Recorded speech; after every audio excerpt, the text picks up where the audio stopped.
아, 아, 안녕하십니까.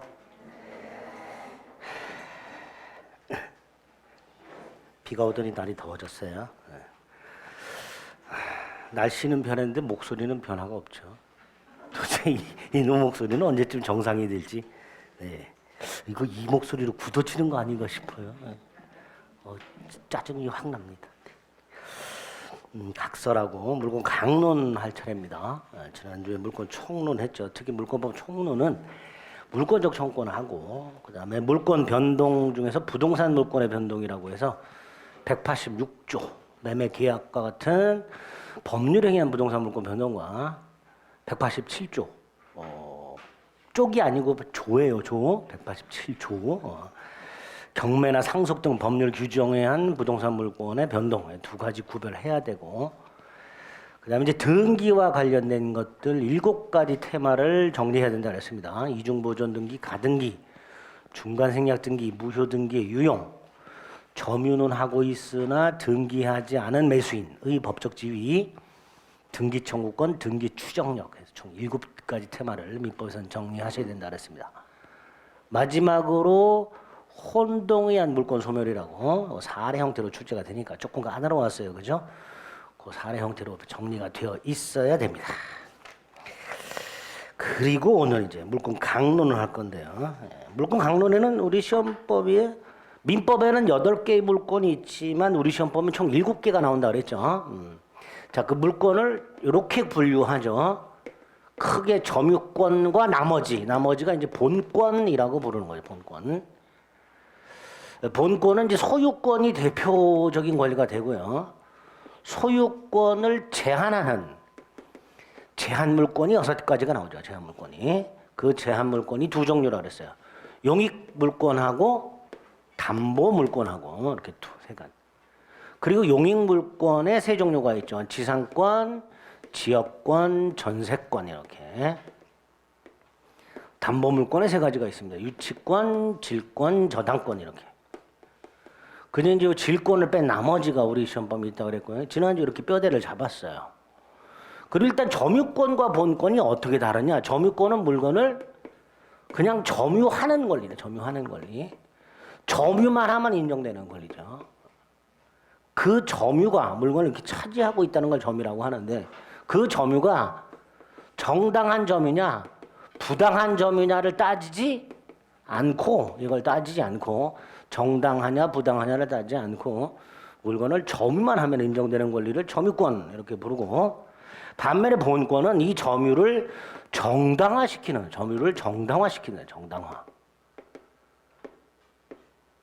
요거를 조문에서 뭐라 그런다 그랬죠? 점유할 권리 그랬죠. 점유할. 원래는 점유할 수 있는 권리인데 줄여가지고 점유할 권리 이렇게 조문에 표시가 되어 있습니다. 그래서 지난주에 소유권에 기초한 소유물 반환 청구권이라고 213조를 확인시켜 드렸죠. 그 조문에 분명히 점유할 권리라고 표현이 되어 있습니다. 이게 이제 본권이라고 부르죠. 자, 이렇게 나눠져 있고요. 그 중에서 소유권 아무리 못 나와도 2문제가 나온다 그랬죠. 보통 2-3문제.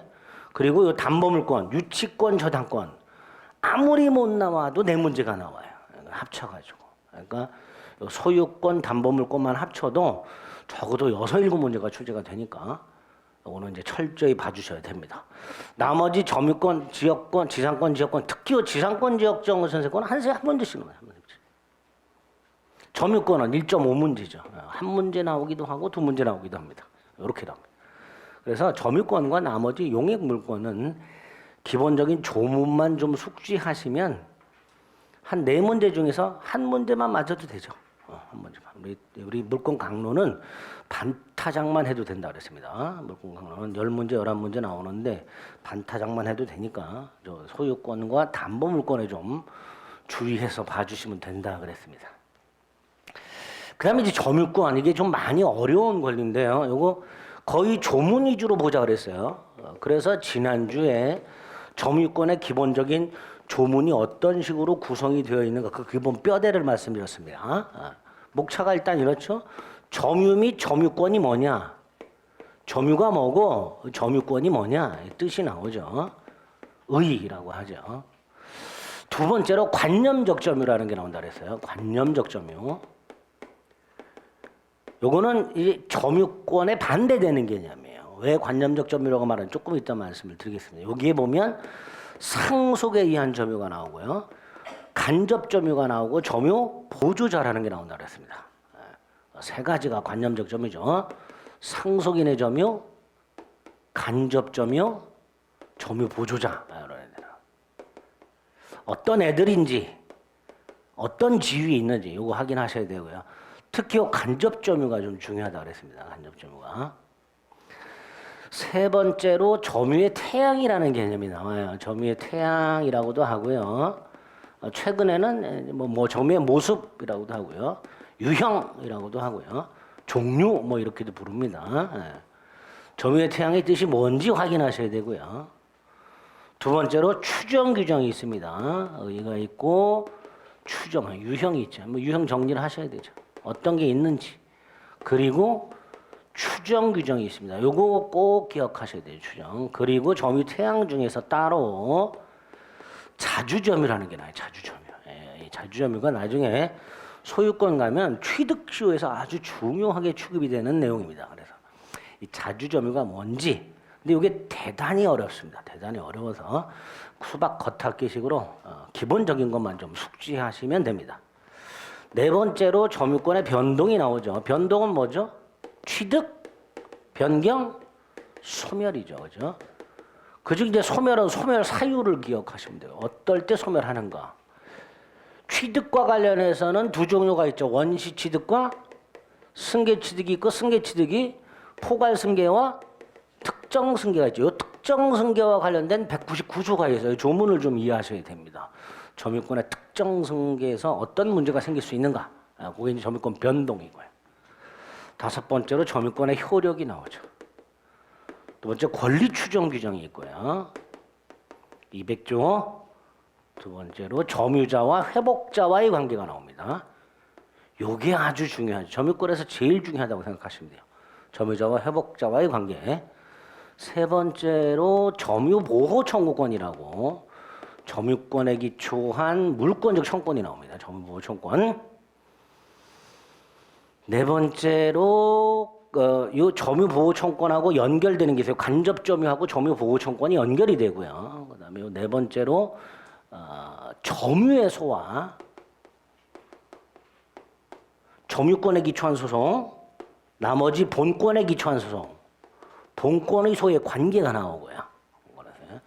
마지막으로 준점유라는 게 나옵니다. 이건 아예 이름도 생각 안 하는 게 준점유. 요게 이제 조문 위주로 기억을 하셔야 된다 그랬어요. 점유권의 뜻과 점유권의 취득 및 소멸과 관련된 192조가 있고요. 상속 193조. 특히 간접 점유 194조, 점유보조자 195조 꼭 기억하셔야 되죠. 점유태양의 추정 규정이 나와요. 197조, 198조. 제 몇 조 이런 거 외우지 말자 그랬어요. 이런 게 중요하다. 어떤 조문 위주로 기억하셔야 되는지 말씀을 드린 겁니다. 200조, 점유자 회복자 201조부터 203조, 점유보호청권 204조부터 206조 이렇게. 거기다가 요 간접 점유와 관련된 점유보호청권이 207조가 나옵니다. 점유의 소와 본권의 소의 관계 208조가 나오고 이렇게 점유권 관련된 기본적인 조문 이해가 안 되면 외우자 늘 그랬죠. 외운다 생각하시고 접근하시면 돼요. 이런 식의 내용들로 점유권이 구성이 되어 있습니다. 그러면 기본서를 볼까요? 자, 먼저 점유가 뭐냐? 점유는 물건을 사실상 지배하는 걸 말합니다. 점유의 뜻은 물건을 사실상 지배. 이렇게. 여기서 지배가 뭔지는 아시죠? 사용, 수익, 처분을 지배라고 합니다. 그러면 사실상은 뭘 말하는 건가? 이거 말하는 거예요. 이게 사실상이에요.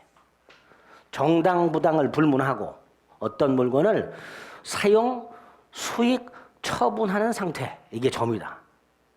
근데 정당부당을 불문한다 그랬죠? 자, 그럼 첫째 정당지배. 내가 물건을 사서 소유권에 기초해서 그 물건을 사용하고 있어. 정당지배죠? 그것도 점유. 도둑놈이 물건을 훔쳐가지고 사용하고 있어. 부당 사용이죠. 그것도 점유.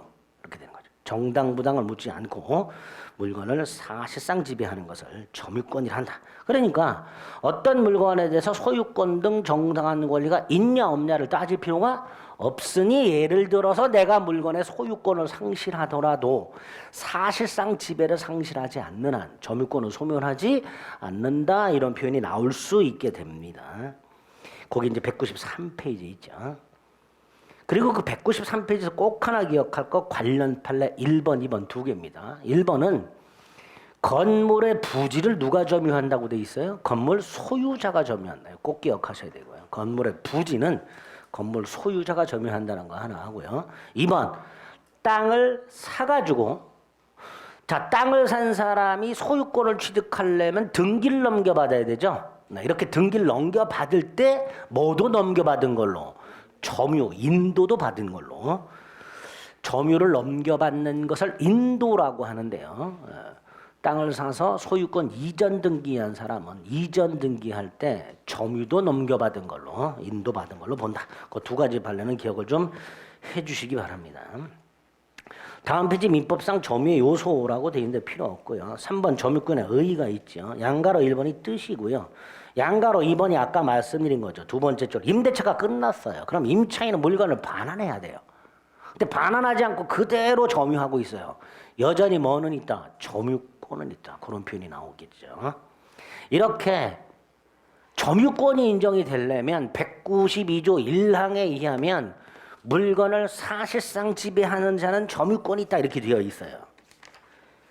진짜로? 네, 진짜로 그렇게 되어 있어요. 203페이지를 보면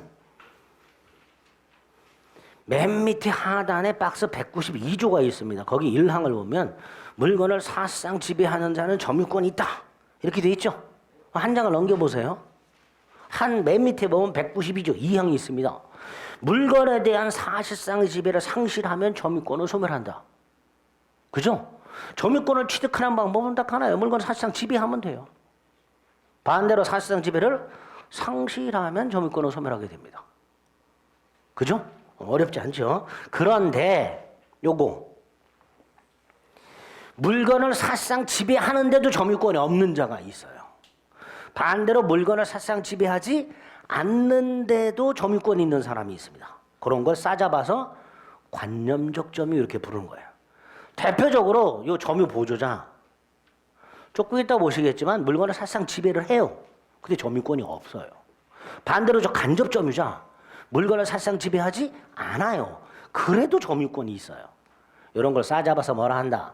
관념적 점유, 이렇게 부릅니다. 또는 점유의 관념화, 이렇게 부르게 됩니다.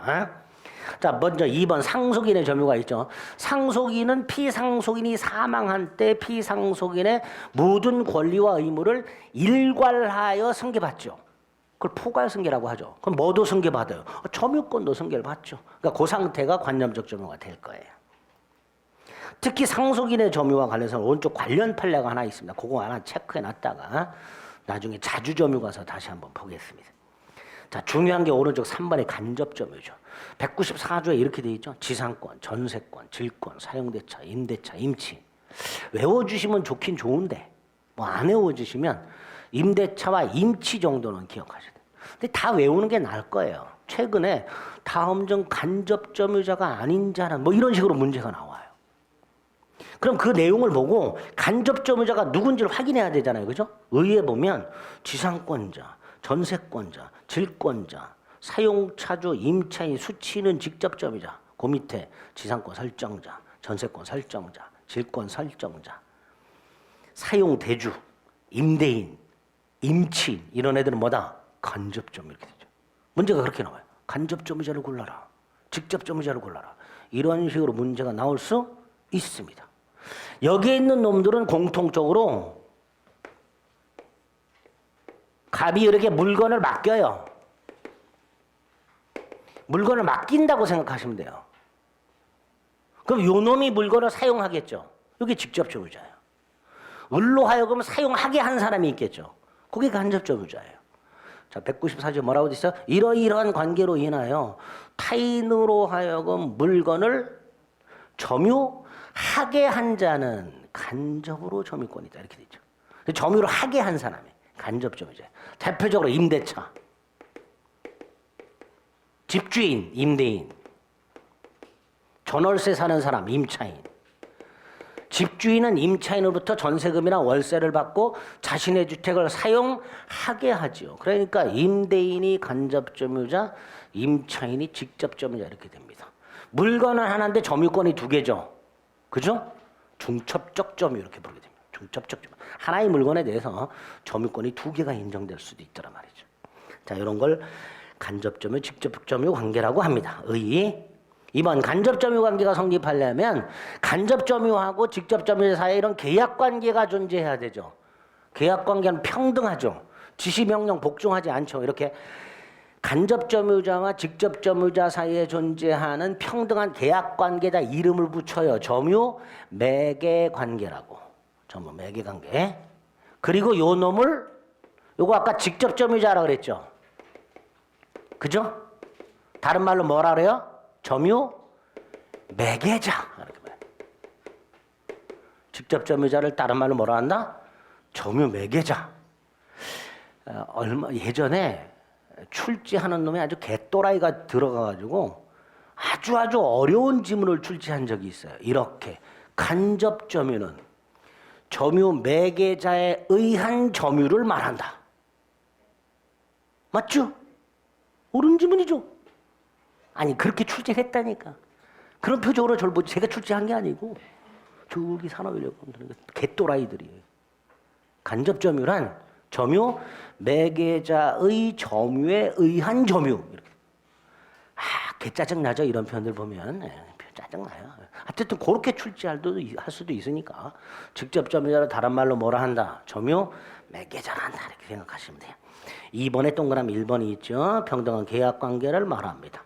기억. 간접점유자는 소유자 임대인이고 직접점유자는 임차인이니까 당연히 임대인의 권리가 더 크죠.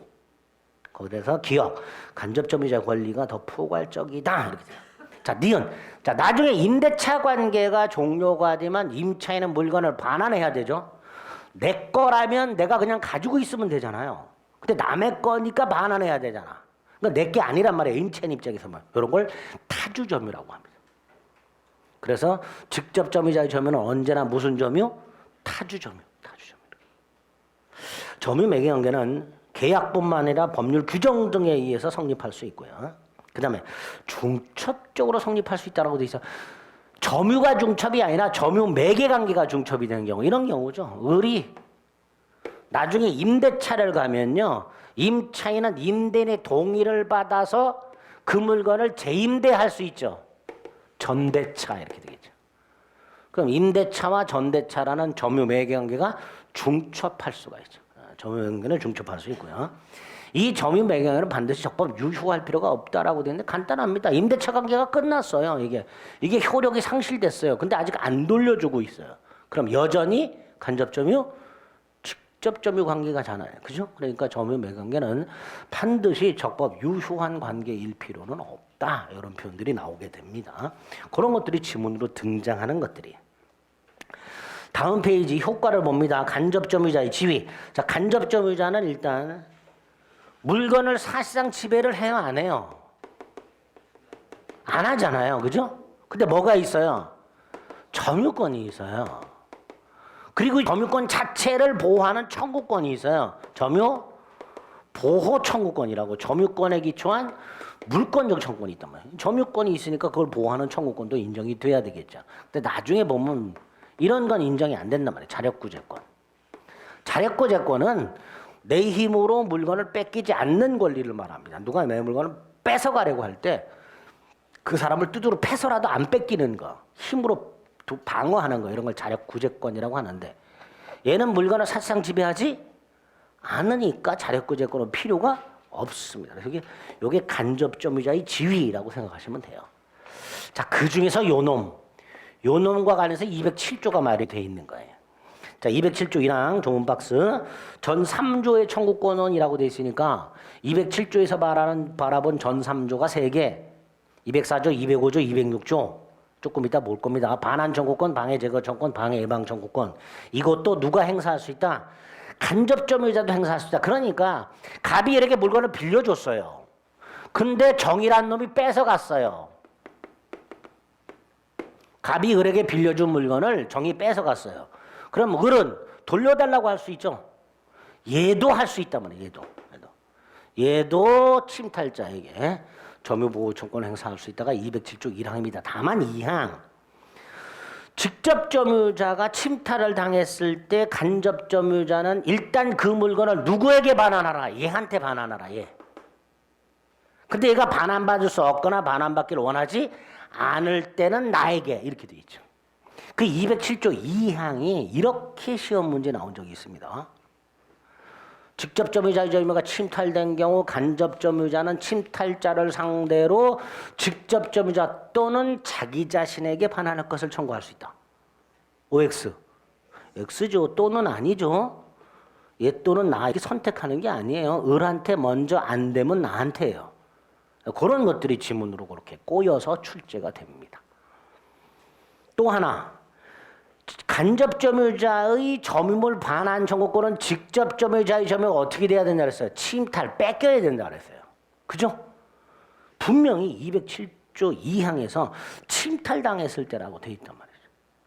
또 나중에 204조를 보시면 알겠지만 점유권에 기초한 반환 청구권은 점유가 침탈을 당해야 돼요.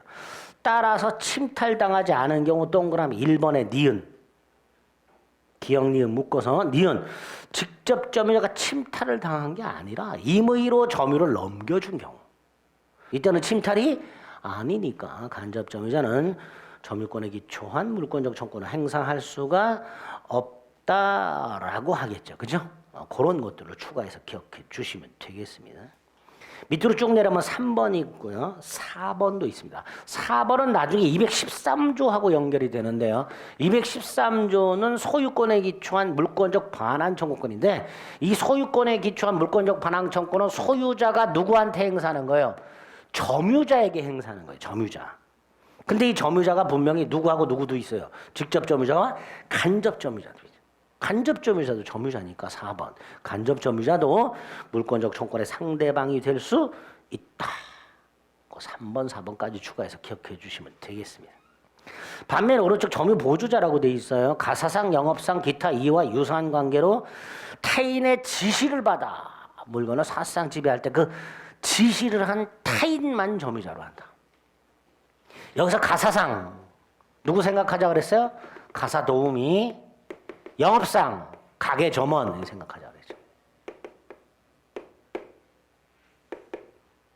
집주인이나 가게 주인이 가사도우미나 가게 점원에게 지시를 하고 외출했다.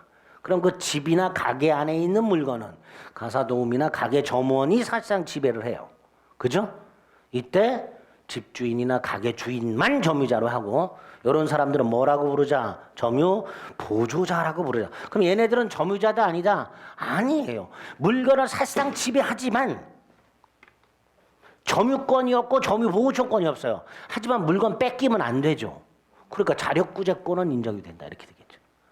그래서 간접 점유자하고 점유 보조자는 그 법적 지위가 완전히 반대의 위치에 있습니다. 의 말씀을 드렸고요. 요건 지시명령 복종 관계가 성립해야 된다. 점유 보조 관계. 효과 점유권 안 된다. 점유자가 아니다. 그래서 점유 보호권 인정 안 된다. 그러나 자력구제권은 행사할 수 있다. 그죠?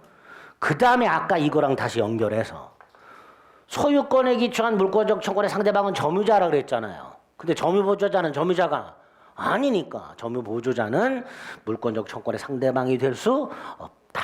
이런 표현까지 나오게 됩니다. 이런 걸 이제 간접점이라고 한다 생각하시면 돼. 관념적 점을 한다. 그다음에 이제 198페이지를 가면 조금 어려운 개념인 점유태양이라는 게 나와 있습니다. 자, 점유태양의 의의를 봅니다. 이렇게 했죠. 민법은 물건을 사실상 지배하면 뭐가 인정된다? 일단 점유권을 인정한다. 그런데 그 사실상 점유를 어떤 모습으로 하느냐에 따라서 별도의 법적 효과를 인정해주고 있다. 그걸 점유의 태양이라고 한다. 그래서 우리가 늘 확인했던 조문이 하나 있었어요. 동산 선의 취득이라고 한번 간단히 확인해 보겠습니다. 184페이지를 가면 249조가 있어요. 갑이란 놈이 병소유 노트북을 훔쳐가지고 을한테 팔아가지고 인도를 했어요. 그래서 얘가 노트북을 점유하고 있더란 말이죠. 이렇게. 일단 을은 점유권이 인정이 되죠.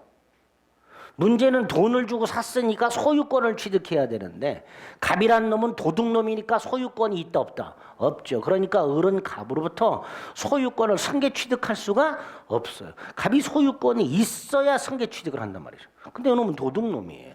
그러니까 을은 노트북을 돈을 주고 샀어도 그래서 점유를 넘겨받았어도 점유권만 취득할 뿐 소유권을 취득하지 못한다는 문제가 생겨요. 그래서 249조에서 뭐라고 해놨어요? 얘가 노트북을 인도받을 때 노트북을 점유할 때 평온하고 공연하게 선이며 과실 없이 점유를 하면 평온하고 공연하게 선이며 과실 없이 점유를 하면 뭘 취득하도록?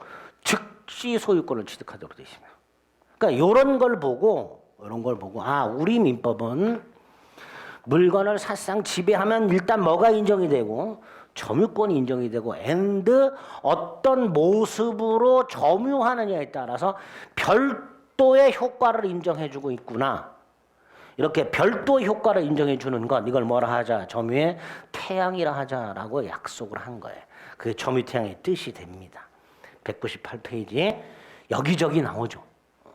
소유권 가면 특히 또 나오고요. 이따가 점유권과 점유보호청권이라든가 점유자와 회복자와의 관계에서도 수차례 나옵니다. 이 태양이. 자, 유형이 총 6가지가 있습니다. 총 6가지가 모두 들어있는 게 있죠. 총 6가지를 모두 필요로 하는 게 있어요. 어딜 보시면 되냐면 226페이지를 가면요. 226페이지 양가로 4번에 부동산 소유권의 취득 시효라고 245조 2항이 있습니다. 거기에 보면 부동산 소유자로 등기한 자가 그 다음 그 밑에 부동산을 점유한 때라고 돼 있죠. 근데 앞에 어떻게 점유하느냐? 10년간이란 말은 10년간 계속 점유해야 된다 이런 뜻이죠. 그 다음에 소유의 이사로 점유해야 되죠. 평온하게 점유해야 되고요. 공연하게 점유해야 되고요. 선의로 점유해야 되고요. 과실 없이 점유해야 돼요. 총 몇 가지가 나왔어요? 6가지. 10년간 계속 소유의 이사, 평온, 공연, 선의, 무과실. 이게 점유태양 6가지예요. 이렇게 6가지가 전부 필요한 게 있고요. 233페이지를 가면요. 233페이지. 거기 가면 무주물 선점이 보여요. 거기에 보면 1항에 이렇게 돼 있죠. 무주의 동산을 그냥 점유가 아니라 무슨 점유? 소유의 의사로 점유한 자는 소유권 취득한다고 돼 있죠. 이거 하나 필요하죠. 여기는 하나만 요구해요. 반면에 아까 선의 취득은 몇 개가 필요해요? 4개. 평온, 공연, 선의, 무과실. 이렇게 점유태양이 총 6종류가 있는데 6종류를 다 요구하는 게 있고 하나만 요구하는 것도 있고 2개를 요구하는 것도 있고 3개를 요구하는 것도 있고 4개를 요구하는 것도 있어요. 5개를 요구하는 게 있나? 모르겠다. 하여튼 이렇게 점유태양 총 6종류의 전부 또는 일부를 갖췄을 때 선의 취득이라든가 취득시효라든가 무주물 선점에 한 소유권 취득이라든가 이런 별도의 법적 효과를 우리 민법은 인정하고 있구나. 그렇게 일단 점유태양의 개념을 머릿속에 뼈대를 잡으셔야 됩니다. 자, 다시 돌아옵니다. 198페이지. 2번 점유태양의 유형. 요런 것들이 있더라. 양가로 1번이 지금 확인한 거고요. 양가로 1번이 그 반대되는 것들이에요. 소유의 이사, 자주라고 부르죠. 반대가 타주. 평온의 반대, 폭력. 공연의 반대, 은비. 은비는 몰래 한다 이런 뜻이죠. 선의의 반대, 악의. 무과실의 반대, 과실. 계속의 반대, 불계속. 뭐 이런 식으로. 점유태양의 유형이 총 6종류가 있는데 실질적으로 이 점유태양은 어디에서 문제가 된다? 소송에서. 아까 이런 경우 생각해 보세요. 노트북을 도난당한 병. 을을 찾아냈어요. 병은 을을 도둑놈이라고 생각하겠죠. 근데 을은 뭐라 그래요? 돈 주고 샀다 그러겠죠. 이 소송이 붙는단 말이죠. 여기에서 병은 자신이 노트북이 노트북이 자신 소유라는 사실과 도난당했다는 사실을 증명해야 될 거예요. 소송에서. 그럼 얘는 뭘 증명해야 돼요? 선의취득을 증명해야죠. 그 선의취득의 요건 요거죠. 평온하고 공연하게 선의이며 과실 없이 점유해. 이걸 증명을 해야 돼요. 소송에서. 그런데 증명이 어렵죠. 어려워요. 이 증명이 어려울 때 등장하는 게 뭐예요? 추정이라고 그래서 추정. 이거 암기하셔야 됩니다. 198페이지 맨 위에 197조 1항과 198조. 197조 1항에 보면요. 점유자는 소유의 의사로 선의, 평온, 공연하게 점유한 걸로 추정. 추정 이퀄 증명. 그죠? 그럼 얘 다시 한번. 얘는 원래는 이거 증명을 했어야 돼. 소송에서. 증명을 못하면 패소해. 그런데 197조 1항에서 요게 추정이 돼. 그러니까 이건 증명이 된 거예요. 그럼 뭐만 증명하면 돼요? 요것만 증명하면 됩니다. 197조에서는 무과실점유는 추정 규정이 없구나. 자주 나오죠? 이런 식으로 나와요. 소유의 의사로 선의, 평온, 공연하게 과실 없이 점유한 걸로 추정한다. 틀린 질문이 됩니다. 무과실점유는 추정 규정이 없고요. 그 다음에 아까 취득시에서 무슨 10년 계속 점유가 있었죠. 그것도 추정해줘요. 198조. 특정 두 시점의 점유 사실이 인정이 되면요. 점유를 계속한 걸로 추정한다. 10년 점유라고 할 때요. 10년 동안 한 번도 점유를 상실하지 아니한 채 물리적으로 계속 점유해야 되는 건 맞지만 그게 원칙이긴 하지만 그게 물리적으로 불가능하니까 10년을 텀을 두고 특정 두 시점의 점유 사실을 인정받으면 계속 점유한 걸로 추정하겠다라는 조문이 198조가 됩니다. 그래서 일단 197조 1항과 198조는 달달달 외우셔야 돼요. 그 다음에 이제 197조 2항이 문제인데요. 이 점유 태양은요. 한 번 예를 들어서 자주였어요. 그럼 죽을 때까지 자주냐? 아니에요. 바뀌어요. 타주로. 이걸 점유 태양의 전환 이렇게 불러요. 점유 태양이라는 게 좀 전에 추정한다 그랬잖아요. 반대 사실이 증명이 되면 깨지는 거예요. 그러니까 점유 태양이 바뀔 수가 있어요. 이걸 점유 태양의 전환이라고 하는데 그 점유 태양 전환 중에서 선의가 악의로 전환되는 걸 규정하고 있는 게 197조 2항이에요. 모든 점유 태양에 대한 전환 규정을 두고 있지는 않고요. 선의 점유가 악의 점유로 전환되는 것만 우리 민법이 규정을 두고 있어요. 자, 선의가 악의로 바뀝니다. 본권을 둘러싼 소송에서 패소했을 때 지금 요걸 보세요. 예, 선의로 추정이 된다 그랬죠. 그죠? 근데 노트북을 도난당한 병하고 소송이 붙었어요. 병은 을을 상대로 소유물 반환 소송하겠죠. 소유권이 뭐예요? 본권이죠. 그죠? 자, 병이 을을 상대로 소유물 반환 소송을 제기했어요. 여기서 얘가 이걸 증명을 못해. 무과실을. 그럼 을은 패소하죠. 예, 본권 소송에서 패소했죠. 그럼 선의였다가 뭘로 바뀐다? 악의로 바뀐다. 여기서 언제 바뀌는지가 중요해요. 제기 시부터.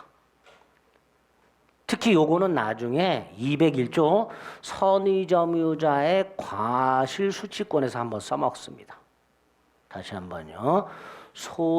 선의점유자가 본권 소송에서 패소하면 패소 판결이 확정된 때부터가 아니라 제기 시부터 하기가 된다. 꼭 기억해뒀다가 나중에 과실수취권에 한번 써먹을 겁니다. 자, 일단 그렇게 점유태양의 뜻, 유형, 추정 세 가지는 기본입니다. 일단 확인하시고 그 점유태양 중에서 자주점유. 요게 이제 나중에 취득시에서 아주 문제가 생긴다 그랬어요. 자주점유는 뭐예요? 소유의 의사에 의한 점유죠.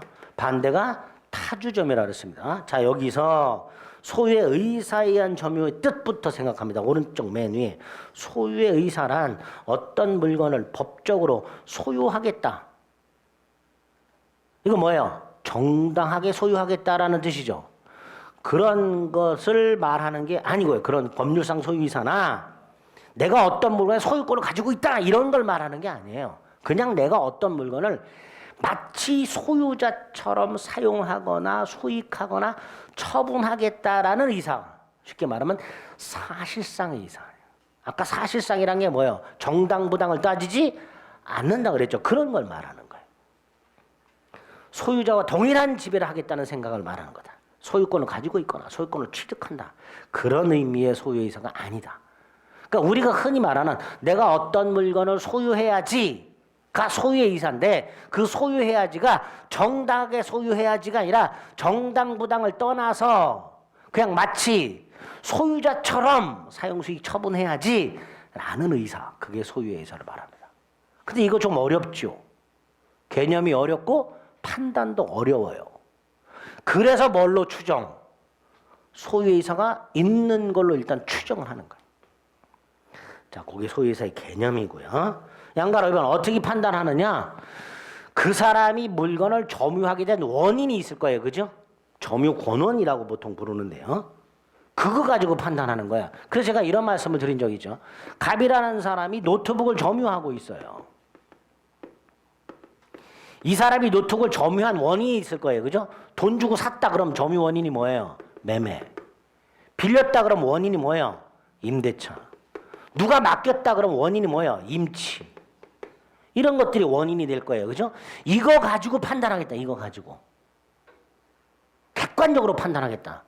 이 사람이 물건을 점유하고 있는데 어떤 생각으로 점유하고 있는가, 이 주관적인 머릿속에 들어있는 생각을 가지고 판단하지 않고 점유 권한, 그것만 가지고 객관적으로 판단하겠다. 그러니까 이 사람이 자주인지 아닌지를 알아내려면 너 무슨 생각으로 점유하고 있는지가 아니라 너 어떤 원인에서 점유하고 있느냐, 이것만 알아내면 되는 거예요.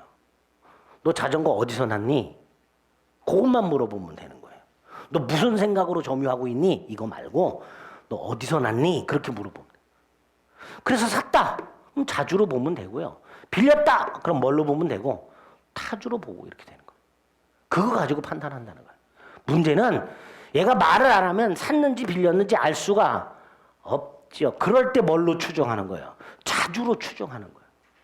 그러니까 물건을 점유하는 사람은 굳이 자기가 나 물건 샀어, 나 자주야 라고 주장할 필요도 없고 입증할 필요도 없게 되는 겁니다. 197조 1항에서 추정을 해주니까. 양가로 이번에 동그라미 1번 점유성 권한의 성질에 따라서 객관적으로 판단해라. 객관적으로. 그래서 관련 판례 세 번째 줄 다른 특별한 사정이 없는 한 매수인은 뭐다? 자주다. 동그라미 2번 매수인. 물건을 증여받은 사람 수증자. 물건을 교환한 사람 도둑놈. 얘들은 자주. 지상권자 남의 물건 사용하죠. 전세권자 임차인 이런 애들은 뭐 타주. 특히 명의 수탁자. 명의 수탁자. 나중에 부동산 실권리자 명의 등기에 관한 건 법률에서 볼 겁니다. 동그라미 2번 타주점유자가 어떤 놈들이 있고 타주점유자가 어떤 놈들인지 확인하시고 3번 불분명하면 자주로 추정한다. 따라서 점유자는 굳이 자신이 자주임을 증명할 필요가 없으며 관련 판례 1번 국가나 지방자치단체가 물건을 점유할 때도 자주로 추정을 해줍니다.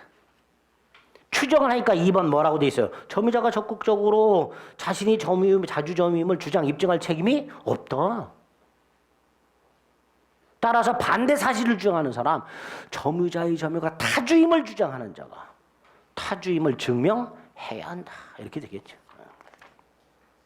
자, 다음 페이지. 구체적으로 자주에 해당되는 거 관련 판례 1번. 아까 매수인은 자주라고 그랬죠. 그런데 땅을 사서 땅을 인도받을 때 경계를 착각해서 인접한 땅 일부의 점유를 넘겨받았어. 땅이 이렇게 있는데 이걸 을이 샀어요. 근데 요 땅만 산 게 아니라 이 땅 위에 건물도 샀단 말이에요. 근데 건물이 요 옆에 땅을 이만큼 침범해 있어요. 그러니까 요 빗금 침범의 땅만큼은 매수한 적이 없지요. 근데 을은 요 빗금 침범의 땅을 매수하지 않았다는 것을 알았을까요? 몰랐을까요? 모르고 있겠죠. 땅하고 건물 살 때 측량해서 사는 거 아니잖아요. 그죠? 등기부나 지적도 보고 사잖아. 그러니까 얘는 요 빗금 침범의 땅을 매수한 적이 없음에도 불구하고 그걸 모르고 점유한단 말이죠. 이런 게 뭐예요? 자주. 그게 판례 1번이죠. 그죠? 2번도 마찬가지죠. 점유자는 스스로 매매 따위를 주장 증명할 필요가 있어요, 없어요? 없다 그랬죠. 그러니까 점유자가 스스로 매매를 주장했거나 주장인데 인정되지 않거나 하더라도 자주점유 추정이 깨지지는 않는 거죠. 당연한 거죠. 3번도 마찬가지죠. 인접지를 매수 토지로 착각하고 점유했다. 역시 자주죠. 그죠? 근데 요 관련 판례하고 구별해야 될 게 맨 밑에 있는 관련 판례 2번입니다. 맨 밑에 있는 관련 판례는 우리 땅을 50평을 샀어요. 여기 50평이야. 근데 인접지까지 점유했어요. 전체적으로 170평을 점유했어요. 실제 판례가 공부상 50평짜리 땅을 샀는데 인접지까지 을이 점유를 시작했고 그 점유한 면적이 공부상 면적을 상당히 초과해요. 그러면 50평을 샀는데 170평을 점유했으니까 실질적으로 120평을 샀다 안 샀다? 안 샀지요. 이거 알았다 몰랐다? 알았겠죠. 현저히 넓으니까. 그죠? 즉 아까 거는요 똑같아요. 산 적이 없어요. 이것도 산 적이 없어. 근데 요 경우는 몰라. 그죠?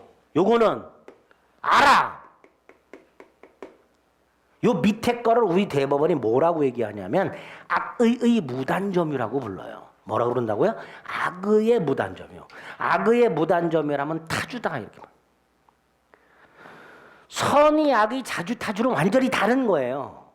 그죠? 왜? 도둑놈 생각해 보세요. 도둑놈 타주라 그랬죠. 근데 도둑놈은 이 물건이 내 물건이 아니란 걸 알고 점유하죠. 도둑놈은요 전형적인 악의 점유자예요. 근데 자주예요.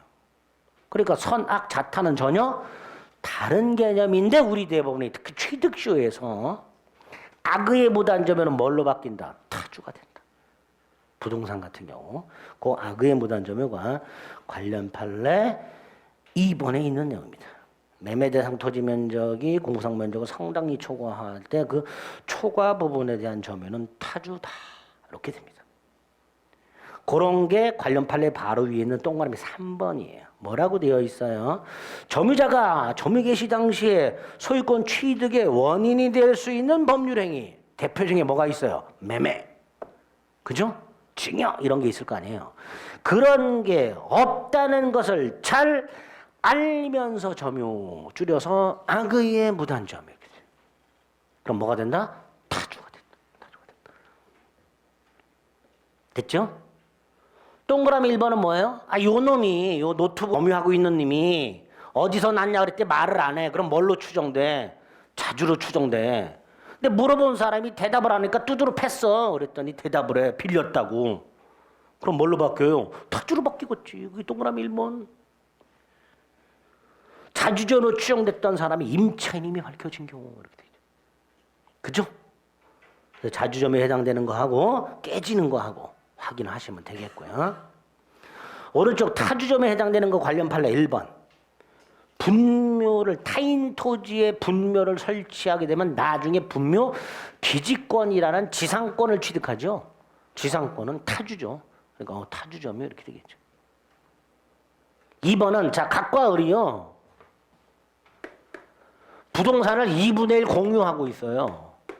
근데 얘가 이걸 전부를 점유하고 있어. 이럴 때 이게 만약에 100평이다.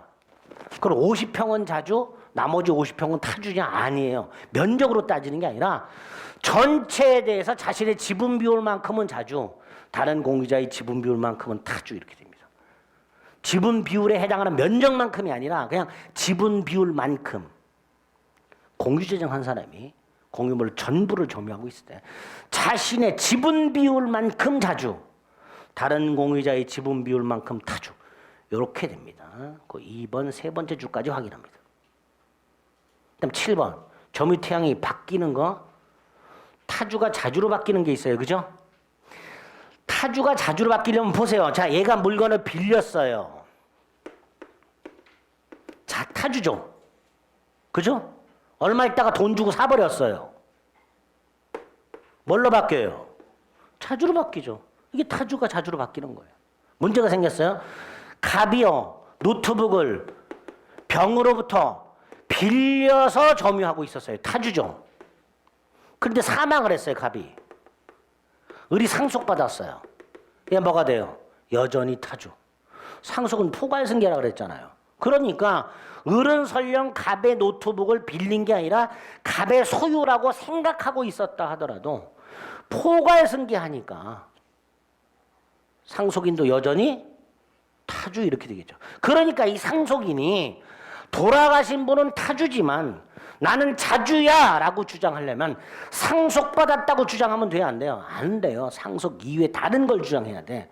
돌아가시기 전에 증여를 받았다든가 돌아가시기 전에 돈 주고 샀다라든가 상속 이외의 새로운 다른 권원을 주장해야만 자주로 바뀔 뿐 상속을 통해서는 점유태양이 전환되지 않는다라고 합니다. 거기에 관련 판례가 하나 있고요. 반면에 밑으로 쭉 내려가면 자주가 타주로 바뀌는 경우가 있어요. 이 자주가 타주로 바뀌는 경우 한 장을 넘기면 디귿이 있습니다. 이게 잘 나온 거예요. 가끔. 제가 이런 말씀을 드렸죠. 어떤 물건을 타인에게 반환하거나 인도할 의무가 있으면 내게 아니라 그랬죠. 그럼 쉽게 생각하세요. 내가 물건을 점유하고 있었어요. 자주로 추정돼요. 근데 이 물건에 대해서 누군가에게 반환하거나 인도할 의무가 생겨. 그럼 그때부터 뭘로 바뀌는 거예요? 타주로 바뀌는 거죠. 그 몇 가지 예가 나와요. 관련 판례 1번. 부동산을 팔아가지고 매수인에게 인도 의무를 지는 매도인. 타주로 바뀌죠.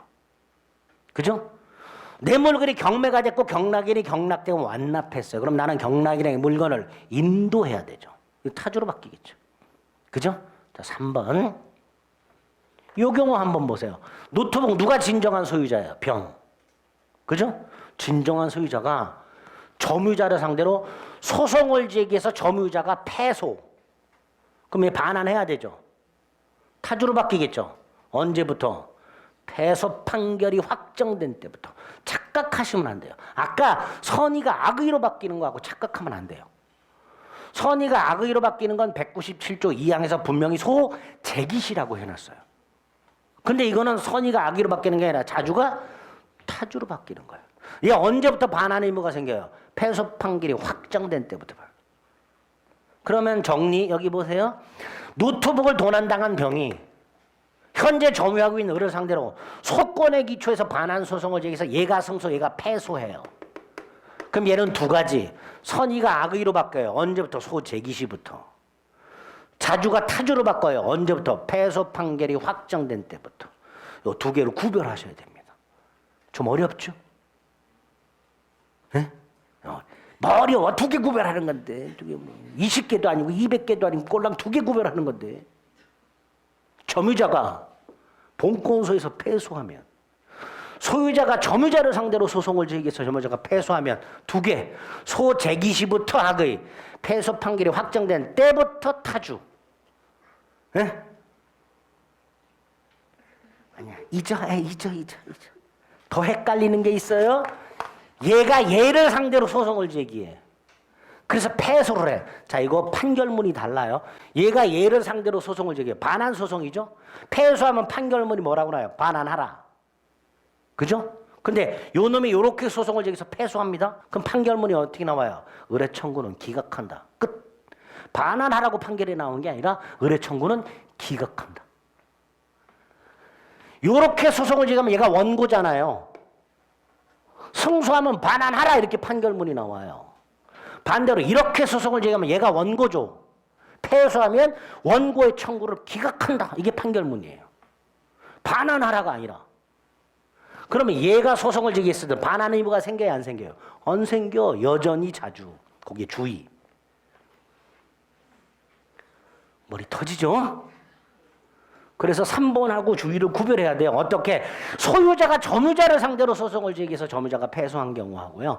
주의, 점유자가 소유자를 상대로 소송을 제기해서 패소한 경우. 이거 구별하셔야 돼요. 너나 해라 그러지 마시고요. 나는 자주점이 나오면 틀래 그러면 몰라도 돼요. 신경 안 써도 돼. 조문만 열심히 보면 돼. 근데 나는 조금 더 맞추고 싶어. 이런 분들만 조금 더 생각해서 구별하시면 됩니다. 자, 나머지 선의 악의와 관련해서는 양가로 2번만 확인하시면 되고요. 4번에 양가로 2번. 과실무과실도 5번에 양가로 2번만 확인하시면 되고요. 오른쪽 6번에서는 양가로 3번. 자, 양가로 3번 198조. 아까 특정 두 시점에 점유 사실이 인정이 되면 점유 계속이 추정된다 그랬죠. 그래서 판례 하나. 특정 두 시점에 점유자가 동일한 경우뿐만 아니라 다른 경우도 있을 수 있다. 그죠? 요 다른 경우에도 둘 사이의 점유를 넘겨줬다는 게 증명이 되면, 점유 승계가 인정이 되면 점유 계속은 추정된다. 198조 점유 계속의 추정은 전후 양시점의 점유자가 동일한 경우에만 적용된다 이렇게 나와요. 그럼 틀린 지문입니다.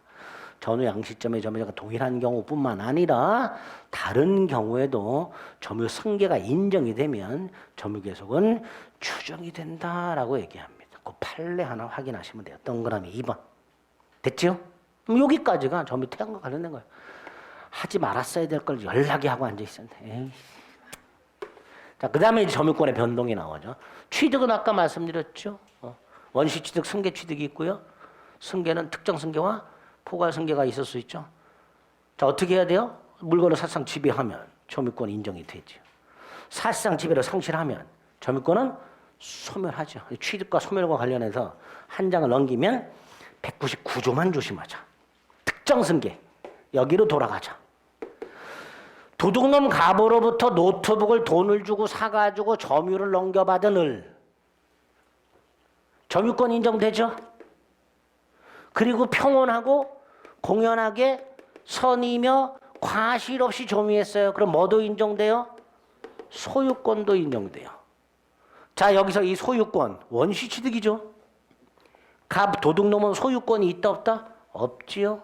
승계받은 게 아니죠. 원시 취득이죠. 반면에 점유권은 승계 취득입니다. 도둑놈도 점유권이 있다 그랬어요. 그러니까 을의 점유권 취득은 갑으로부터 특정 승계받은 건데 무슨 문제가 생겨요? 얘가 악의라는 문제가 생겨요.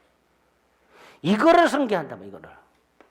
그럼 얘는 선의 취득할 수 있다 없다? 없다라는 문제가 생겨요. 이렇게 점유권을 특정 승계하게 되면 전 점유자의 점유 태양도 승계한다는 문제가 생겨요. 그래서 199조를 만들어 놨어요. 뭐라고? 점유를 특정 승계한 자는 자기만의 점유를 주장할 수도 있고 전 점유자의 점유를 아울러 주장할 수 있는데 전 점유자의 점유를 아울러 주장하면 하자도 승계한다. 그럼 뒤집으면 하자를 승계하기 싫으면 자기만의 점유를 주장하면 되겠죠. 이걸 점유의 분리 이렇게 부르죠. 그러니까 이거는 이런 거예요. 나중에 소송이 붙었을 때 나는 갑으로부터 점유를 넘겨받은 게 아니야 라고 주장할 수 있다라는 거죠. 실제로는 갑으로부터 넘겨받았죠. 근데 199조를 근거로 나는 갑으로부터 넘겨받은 게 아니야. 나 스스로 점유한 거야. 이렇게 소송에서 주장할 수 있도록 만들어 놓은 거예요. 점유를 단절시켜 주려고. 199조가 됩니다. 점유의 승계 1항, 2항. 다만 이 199조는 당연히 무슨 승계에만 적용돼요? 특정 승계. 아까 상속은 어땠어요? 돌아가신 분의 점유를 그대로 승계한다고 그랬잖아요. 그러니까 상속은 점유를 분리하거나 병합할 수가 없습니다. 199조가 적용이 안 되겠죠. 그래서 밑에 199조 1항 점유의 승계는 어쩌고 저쩌고 나와 있는데 특정 승계에만 적용된다는 거. 동그라미 1번. 동그라미 2번 점유의 분리병합. 그 다음에 4번 특정 승계에서만 문정이 되고 포괄 승계에서는 분리병합이 문제되지 않는다. 이렇게 되겠죠. 자, 마지막 점유권의 소멸이 나왔습니다. 사실상 지배를 상실하면 점유권 소멸하죠. 그런데 사실상 지배를 상실하는 원인이 여러 개가 있어요. 물건을 누군가에게 넘겨주거나 물건을 잃어버리거나 뺏기거나 여러 가지가 있을 수 있죠. 그중에 뺏기는 걸 뭐라고 부르죠? 점유의 침탈이라고 불러요. 그런데 204조에 가면 뭐라고 돼 있어요? 210페이지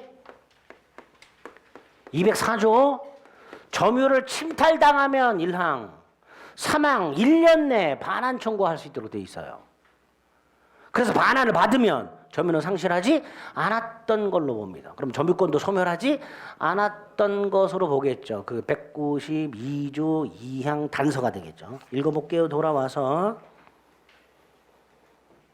204페이지 맨 밑에 192조 2항 점유자가 물건에 대한 사실상 지배를 상실한 때는 점유권이 소멸한다. 그러나 204조에 의해서 점유를 돌려받으면 그러하지 아니하다.